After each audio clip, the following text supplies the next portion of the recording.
which is the goal isn't that you have to be yourself or that you should be unique or that you must be different than other people. That's still the punishment paradigm. It's Mhm. these sort of have tos, musts, and Yeah. shoulds are that pressure to be something.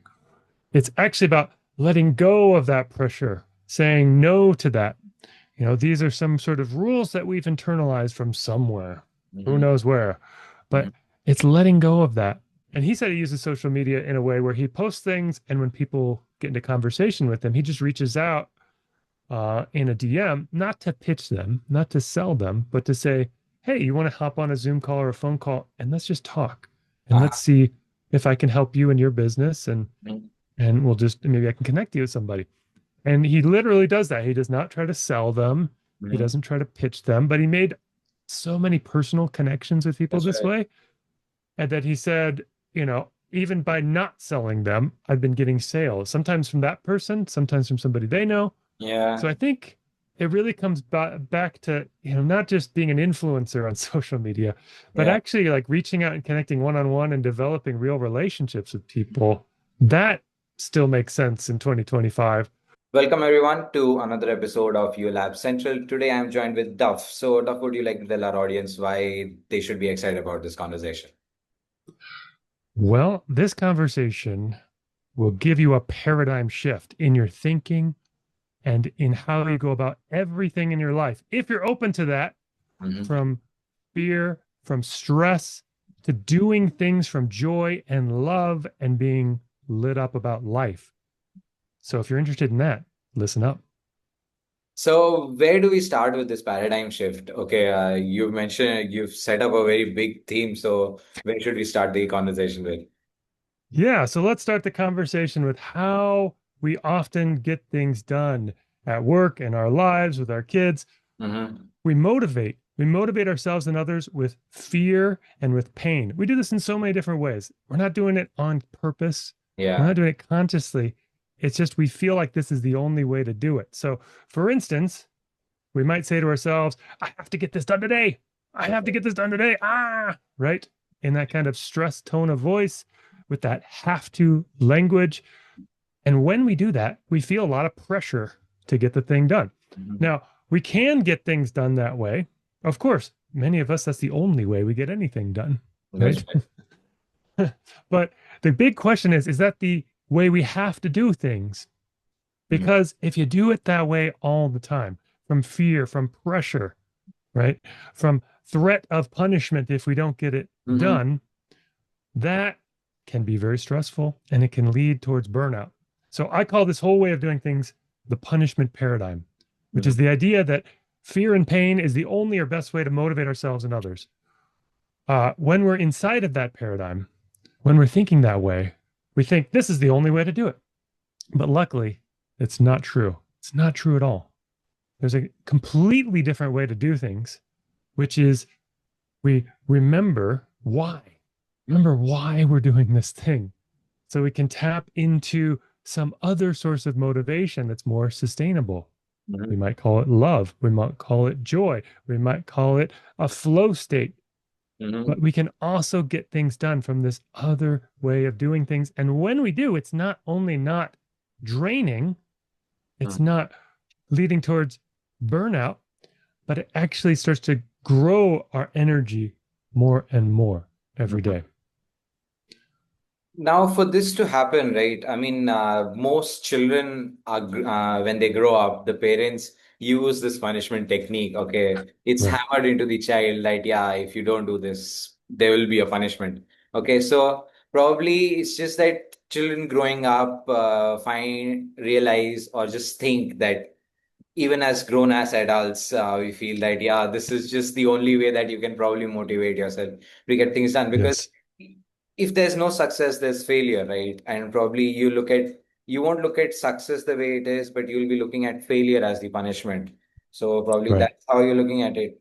So how do you change this paradigm, where it's not as simple as you mentioned it, right? Thinking about the Right. why itself, because the why will only motivate you as, I mean, coming from a layman perspective, the why Yeah. is only as good as as long as you're successful. The moment you fail, the why vanishes.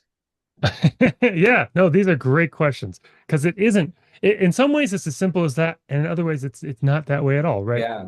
Exactly what you're saying. So, as kids, how do we even get this punishment paradigm in our belief system?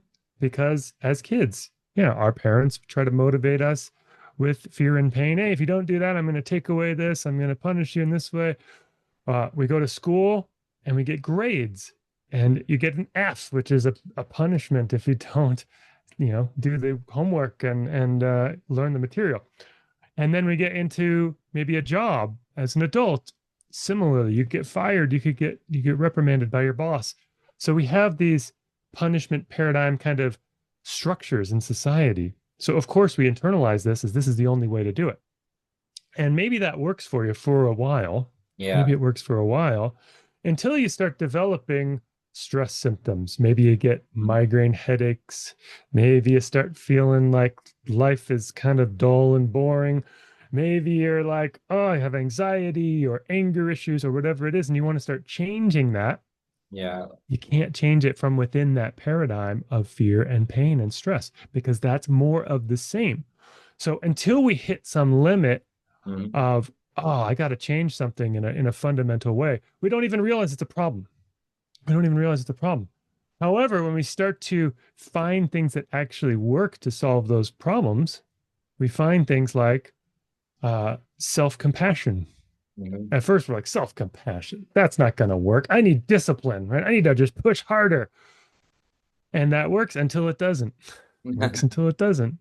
And when you hit that limit where it's not working anymore, maybe you're open to trying something new, Mhm. like self compassion, like actually stopping and listening to your body and your mind and being like, okay, maybe there's a better way to get through this situation. Maybe there's a better way to motivate myself. Let's just take a really simple example. Maybe you want to lose a few pounds. You got some extra weight on your body that you want to, reduce. Uh, you can try forcing yourself to stay on a really strict diet, a low calorie diet, forcing yourself to exercise really vigorously. Maybe that works for 1 week, 2 weeks, maybe even 4 weeks. But at some point, most people will go, screw this. This is too hard. I can't keep this up. Mhm. Right. And because it's unsustainable, it's an unsustainable fuel, fear, stress, pressure. It works in the very short term, but it usually has a negative side effect. It's kind of like burning coal for energy. That works. It releases a lot of energy. It also makes the sky black, right? And it needs all this air pollution that gets into your lungs. Mhm. Not a great way to create sustainable energy. Mhm. However, if we can harness the energy of a river by creating a hydroelectric dam, or harness the energy of the sun by creating a solar farm, or harnessing the energy of the wind with windmills, that is much more sustainable energy. So that's really what we're talking about here. You can run on fear and stress and caffeine and sugar only for a certain amount of time. Maybe you can get through your whole 20s that way, maybe even into your mid 30s. But at some point, you're like, I got to make a change. Mhm. That's when people start to open up to the possibility of self compassion or Mhm. even in parenting, right? So you can try to get your kids to do what you want through being the boss, being the bad guy, Yeah. forcing them, punishing them. But if you do that too much, your Yeah. kids aren't going to do it anyway. Now they aren't doing what you want and they don't like you. Yeah. So now you've harmed the relationship and you're not even getting the behavior change you want. Mhm. So at some point, even parents are like, wait, I need to do something different. I need to do something different. And you know what? They start to realize, what if I lean in? Instead of just saying, you have to do what I say, what if I lean in and really listen to my kid? Radical concept. But what if I lean in with love? And, I'm an adult. I have the perspective of what needs to happen here. So it's not either or. It's not just letting your kid do whatever they want. It's not just letting yourself eat whatever you want.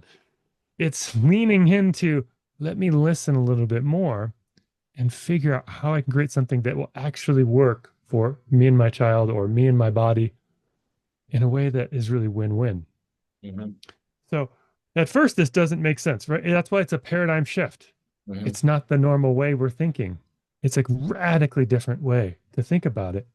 And you don't have to make this shift. You can live your whole life in fear and pain and stress if you want. Some people do. Yeah. However, if you want a life of joy, of meaning, of love, of good relationships with other people, Hmm. you might be interested in learning about this shift.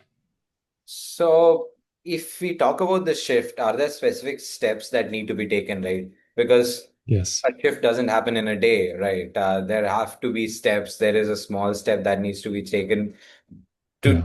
I mean, even the realization for it to set in, there has to be some trigger. And then once that realization has happened, what is the first step that you take? How you Great. Yeah, I actually have 8 steps All or right. principles that I call principles of the progress paradigm. So we have this punishment paradigm, which is the idea of the best or only way to motivate ourselves is with fear and pain. Mm-hmm. And then we have an alternative paradigm, though. Luckily, that's not the only way to do it.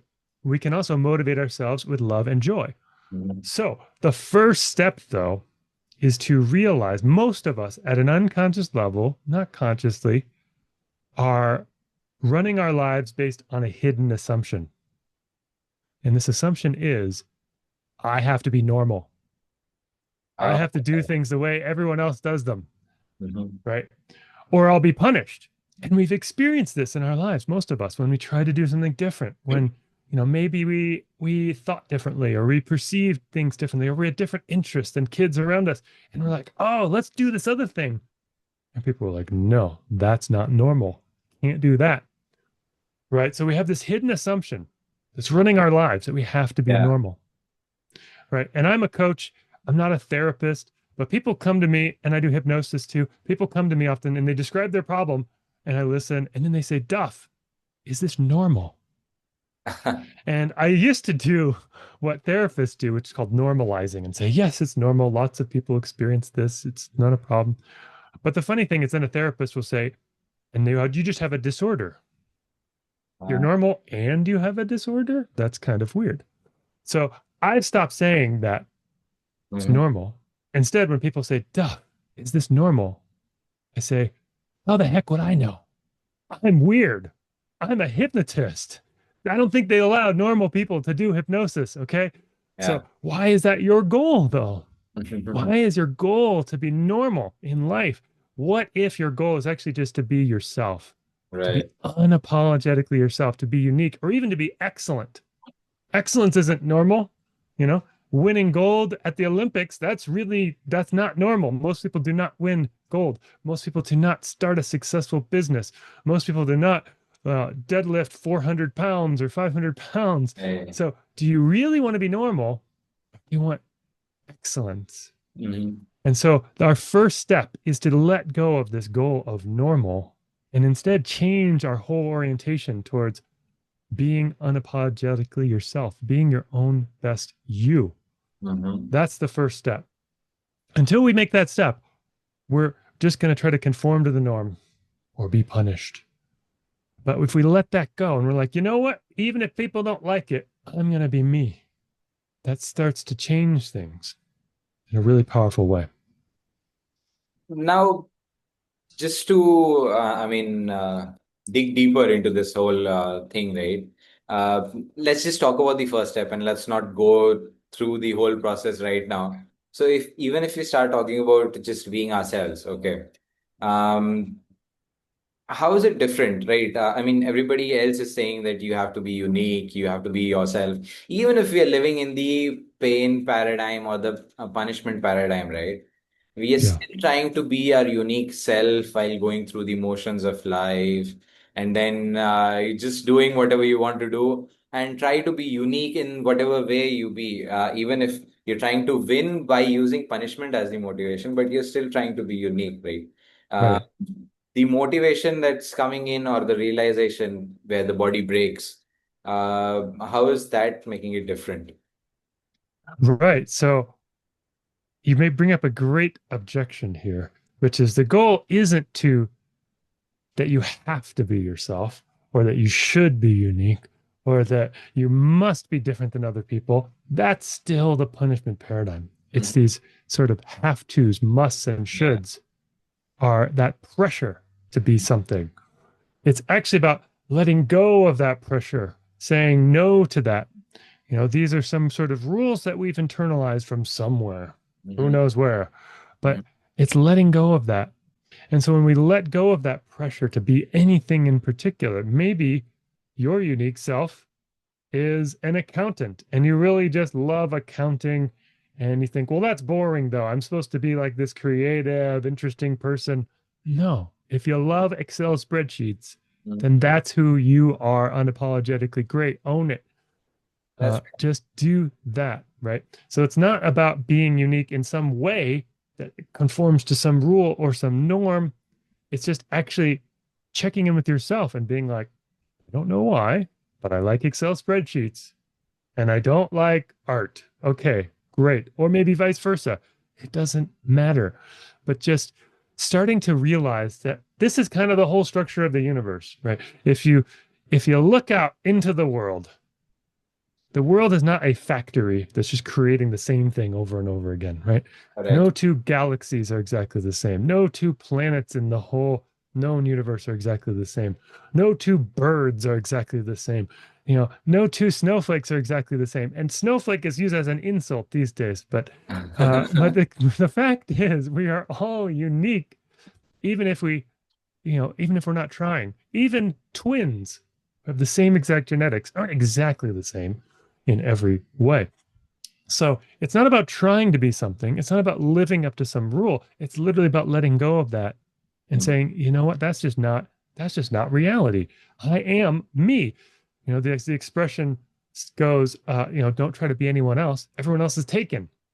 Yeah, So this. just be yourself. So now this is a deep exploration, authenticity. I'm not saying you got to do it perfectly. It's not the perfection paradigm, it's the progress paradigm.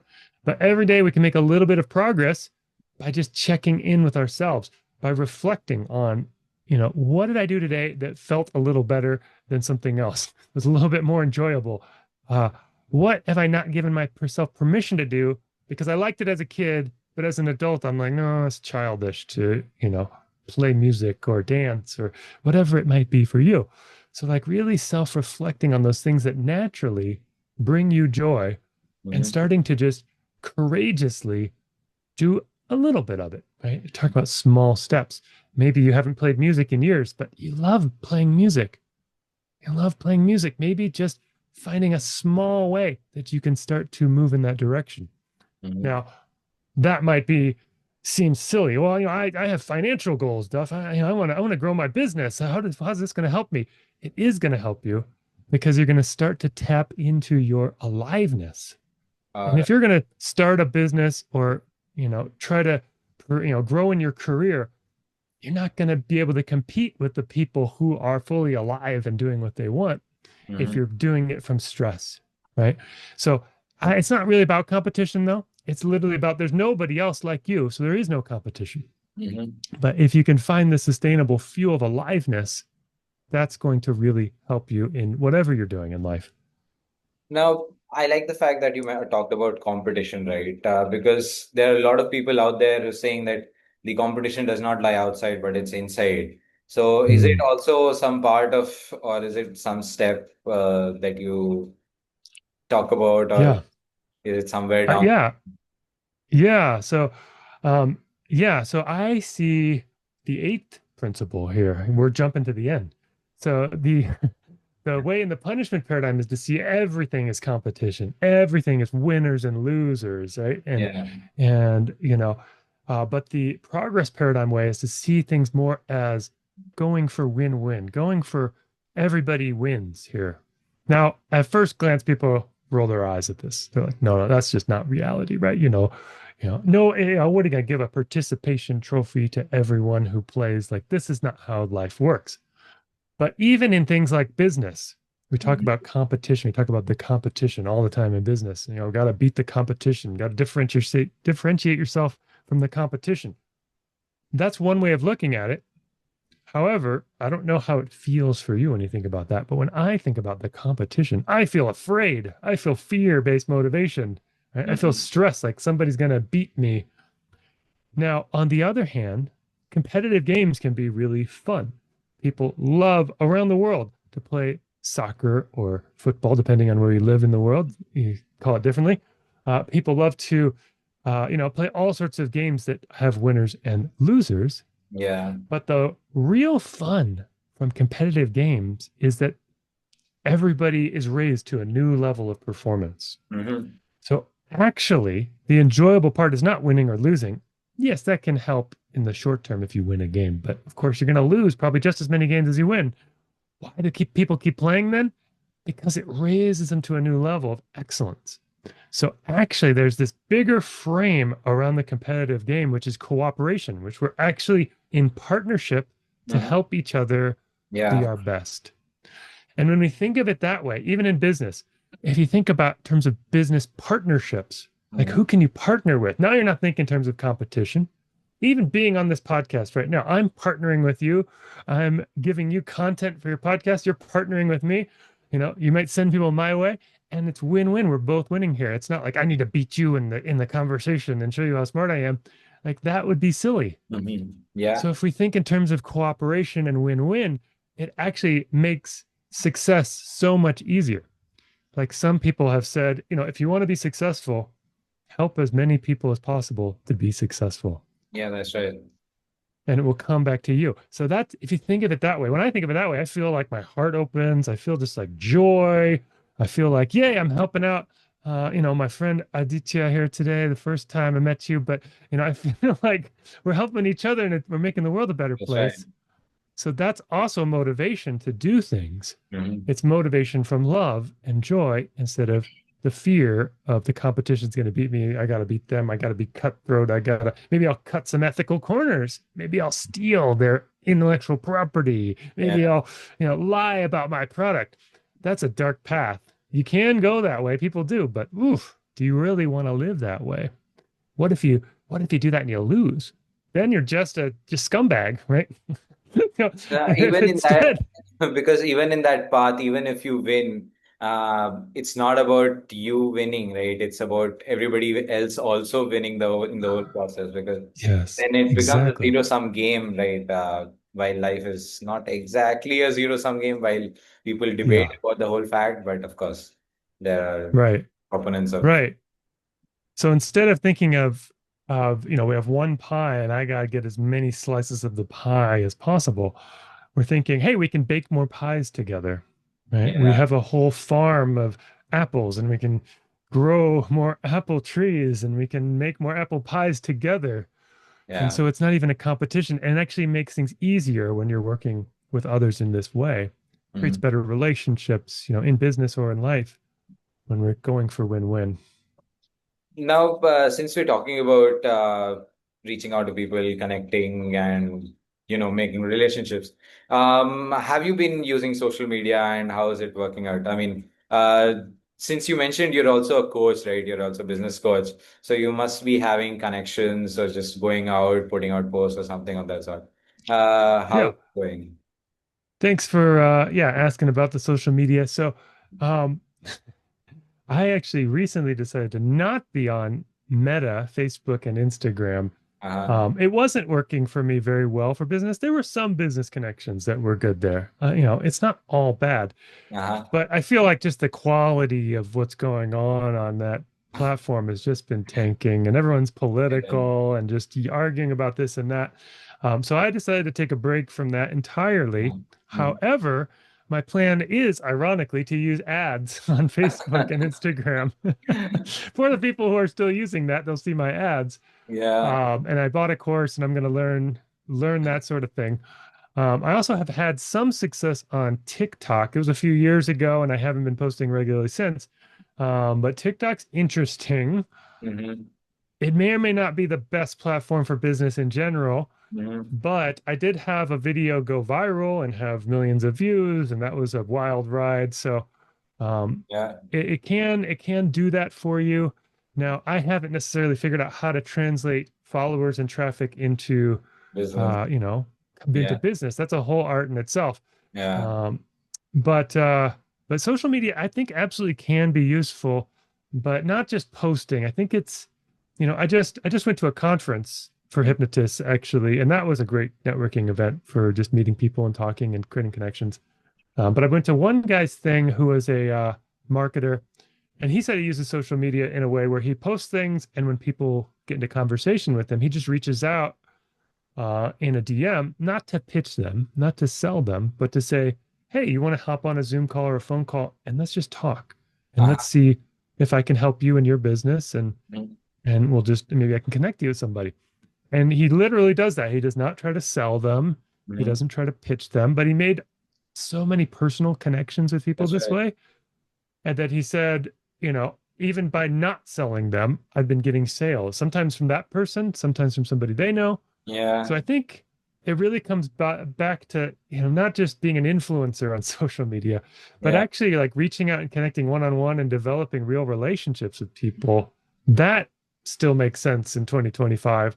The algorithms, you can't necessarily beat the algorithms. They're gonna keep changing. Maybe you can. I don't know. Some people know Yeah. strategies or figure things out like that. But I think when it comes to business, it's really all about these relationships and deepening real, authentic connections with people, Mhm. and making the sale or asking for a referral or something like Right. that. But I thought that was great. Like his approach made a lot of sense to me because lots of people are pitching each other on Mhm. LinkedIn and Facebook and you know, but Yeah. it's too fast for most people. Nobody Yeah, wants that's to right. immediately be pitched in your DMs. Mhm. But reach out and make a real human connection. Sure, Yeah. people are starving for real human connection. Yeah, that's true these days. So I mean, people are just starving for the fact to have a normal conversation while everybody is out there trying to pitch a business or a product or something else, yeah, right? Every yeah, conversation becomes a sales pitch where they're trying to do something right, and trying to meet right, each other.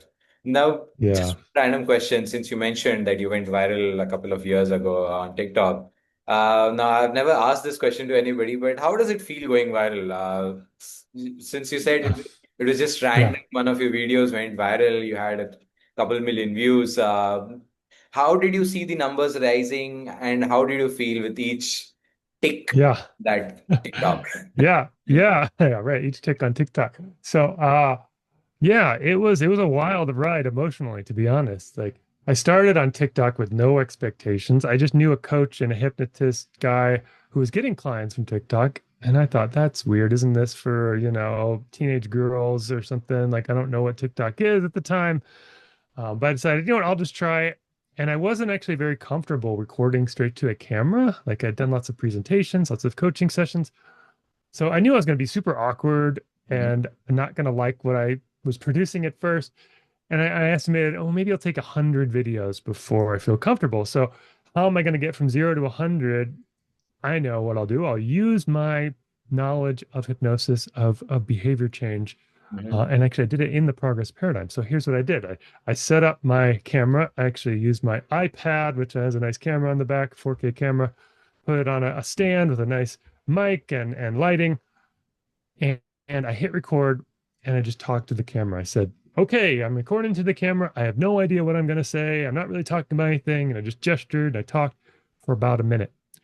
Then I watched back the video. And of course, my mind immediately goes, oh, so awkward. Oh, I don't like how I did this and that and the other. And Yeah. I've said this negative self talk, right? So what I did was I said, okay, thank you for all these thoughts. I'm going to set those aside for the moment. And I'm going to find three things I liked about that 1 minute video. Mhm. And, so I was like, well, I made one gesture I really liked. There was one little phrase I liked, and actually the lighting looked pretty good. Okay, let's do it again. Again, talk to the camera, just blah, blah, blah. Three things I liked about it. Again, I did this three, four, 5 times. And then I was like, oh, you know what? I think I want to record real content. And I did that. That was my first TikTok video. Got about 200 views. I kept doing that. I was like, I'm just going to do this once a day, just do this whole practice, record some junk, look for three things that I liked about it. And that started to work on me. It started to change my whole inner experience to, hey, this is fun. And my goal was like, I'm going to enjoy making videos. So I was doing this for a while. I was doing this for a while, and it started to bring up ideas for videos. I just Mhm. spontaneously, I'd write them down throughout the day. I was like, ooh, I could do this. Ooh, I could do that. And I noticed there was a big community on TikTok talking about neurodivergence. I'm neurodivergent myself, which means you got a different kind of brain. You think differently. Yeah. maybe ADHD, maybe autism spectrum, maybe a learning difference, something like that. Hmm. But I wanted to join that conversation, so I started making some videos on that. Yeah. And one video I made on that was a personal story about being bullied as a kid, and because of this, and that's the one that went viral.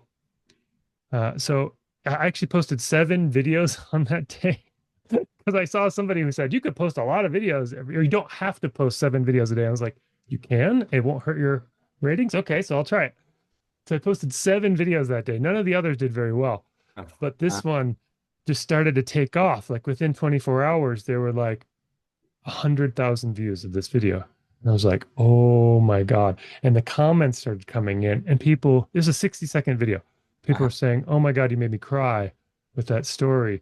And people starting to ask for advice. They were like, it was a story about me being bullied in middle school. And parents were saying, my kid is going into middle school. He's autistic. Can you have any advice for me? And I was like, oh my God. Now I'm suddenly the expert on this stuff, right. even just my life experience. I'm not necessarily, an expert, but I was just giving advice like, just listen to your kid. Just love them. Pay attention. Have conversations with them. But yeah, it just kept going up and up and up, and I couldn't keep up with the comments at one point. And then of course there was like 1% of comments were mean comments.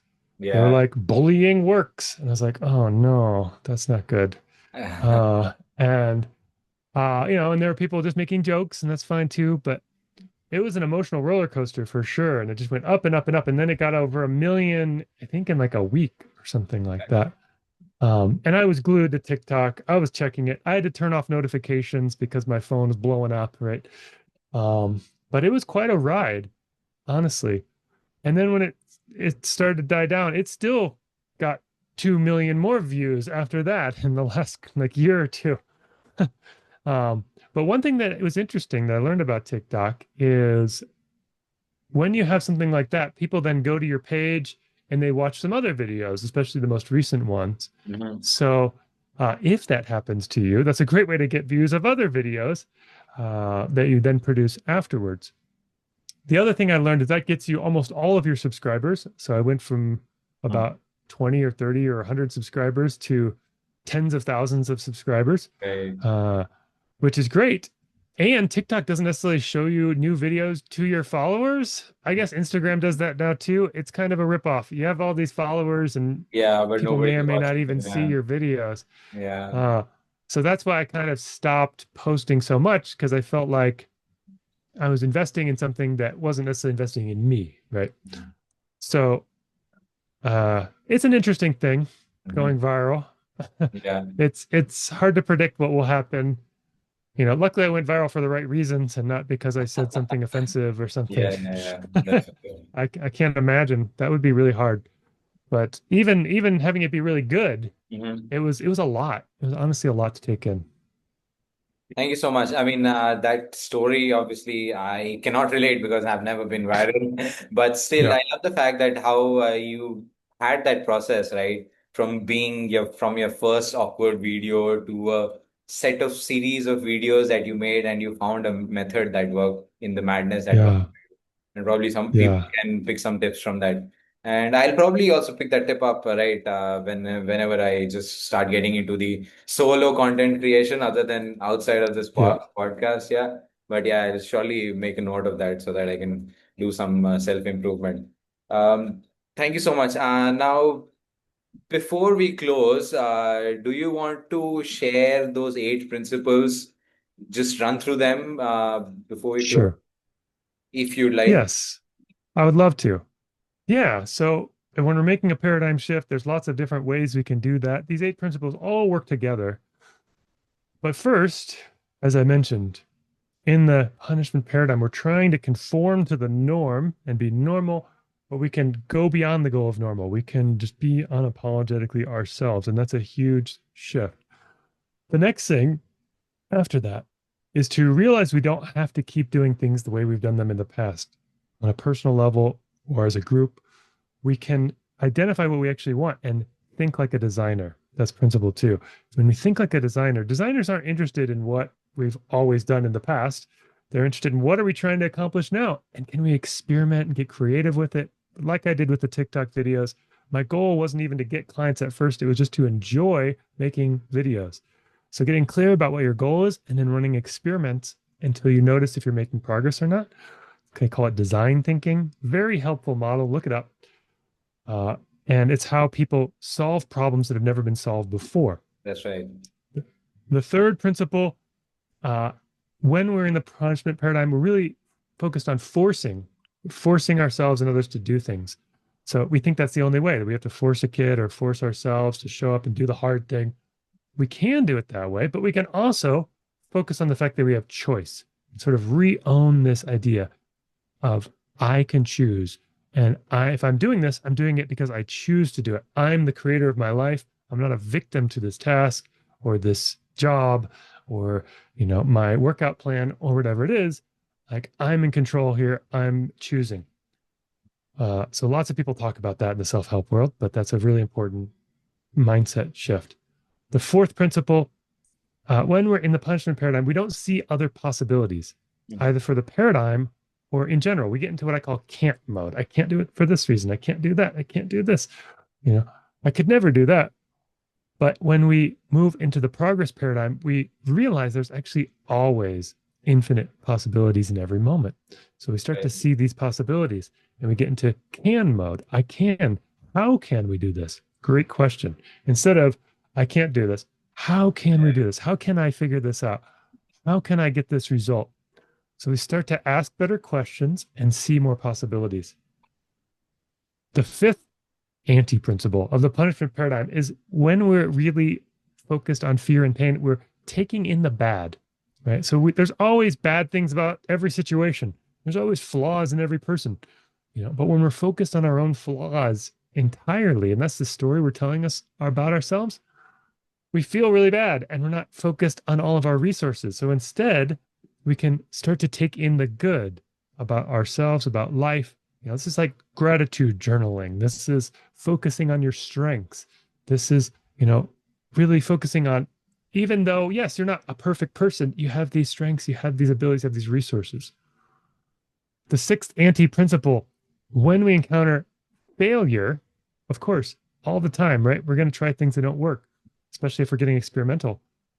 When we're in the punishment paradigm, we're like, oh, we just either deny it didn't happen, right? Or we ignore the feedback, or even we punish ourselves and others for making those mistakes. But instead, we can transform failure into feedback by acknowledging the truth without any shame or blame, by forgiving ourselves and others. We can learn something new, and then we can iterate and improve so we don't repeat the same mistakes over and over again. Yeah. We're doing something different. In the punishment paradigm, seventh anti-principle, we make things needlessly hard because we're like, hard work makes you a good person. Like, does it? Rising to the challenge, yes, but it doesn't have to be needlessly hard. Instead, we can make the difficult easy. It's a principle in user experience design. You wouldn't design a website that's needlessly hard to, bring virtue to your website visitors. You'd make it easy for them to buy from you and find what they need. Why not make your own life like that? So it's easy to accomplish your goals. That's part of what we do in hypnosis. We use the power of the unconscious mind to make it easy to do what you want to do. And 8, instead of seeing it as a competition, seeing everything as competition with winners and losers, we can go for win-win. We can create that kind of cooperation where everyone rises together. All right. So thank you so much for sharing that in with all the listeners and audience. Now, where can people get in touch with you before, if they want to know more, if they need your help? Great. Yeah, if you go over to boulderhypnosisworks.com, that's Boulder, as in Boulder, Colorado, hypnosisworks.com. I have one-on-one coaching and hypnosis sessions I do online on Zoom. It works great. I also have a weekly coaching group where we learn these principles together and we practice them together. It's a beautiful group. I especially love working with neurodivergent creative people, whether you're an entrepreneur or you're just trying to figure out how not to burn out. Would love to work with you. And I have some free stuff and some digital products you can check out there too. Thank you so much, Duff. Thank you for joining me in on this episode of Your Lab Central. It was just great. We talked about quite a few things, going from being neurodivergent, from the pain to the progress paradigm, the whole paradigm shift. We did not plan to go through the whole, but we did actually happen to go through the whole thing. So yeah, thanks for that, and thanks for sharing your story as to how you went viral and how it worked out for everybody. So to the listeners and the audience who are watching and listening, don't forget to leave a like if you liked it. Of course, you might not like it, so I can't help it. But yeah, so and then the always have the comment section which is open. If you have questions, if you have something to add, if you like the conversation, you can leave a comment. And don't forget to subscribe before you close the window itself. It was great joining and having this conversation with Duff, and I'm sure even you liked it. So thanks again, once again, Duff, for joining me in on this episode. Thank you so much. Thank you for having me.